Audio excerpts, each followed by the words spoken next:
Gulf war के बीच तेल और गैस की सप्लाई में दिक्कत हो रही है, दुनिया भर में हो रही है। हालांकि भारत पर इसका कोई खास बड़ा असर नहीं पड़ता हुआ दिख रहा। क्या बोला तूने? दूसरी तरफ विपक्ष बार बार यह साबित करने में जुटा है कि देश पर तेल और गैस का बहुत बड़ा संकट आ चुका है। अबे साले, ये देखो, हे प्रभु, हे हरि राम कृष्ण जगन्नाथ प्रेमानंद, ये क्या हुआ?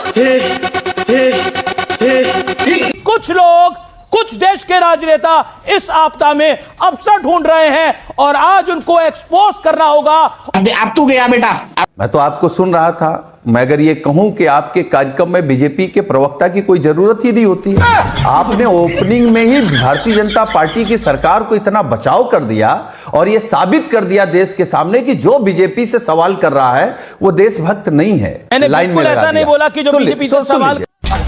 बोलने दे, तकलीफ हुआ है बेचारे को। बोल।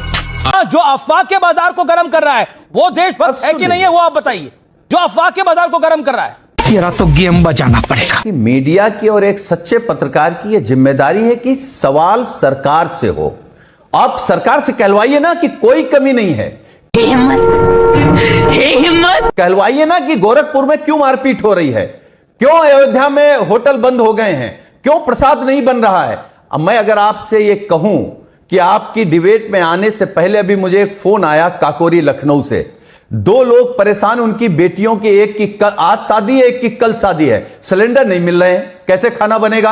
आप कह रहे हैं कि जो सवाल कर रहा है वो विपक्ष का है। अब आए ना लाइन पे। बीजेपी को कोई संकट नहीं है, ना बीजेपी के समर्थकों को संकट है गैस का, ना अंधभक्तों को। मगर क्यों? क्योंकि प्रधानमंत्री जी ने उनको फार्मूला दे दिया है, गंदी नाली में गैस डालिए और किचन में लगा लीजिए, खाना बनाइए। मुझे क्रेडिट नहीं चाहिए। और आप एक बात कह रहे हैं कि आपदा में अवसर विपक्ष खोजता है। आपदा में अवसर खोजने के जनक कौन है, उनका नाम क्या है? मैं नहीं बताऊंगा। उनका नाम है आदरणीय नरेंद्र मोदी। ये तो लेने के देने पड़ गए।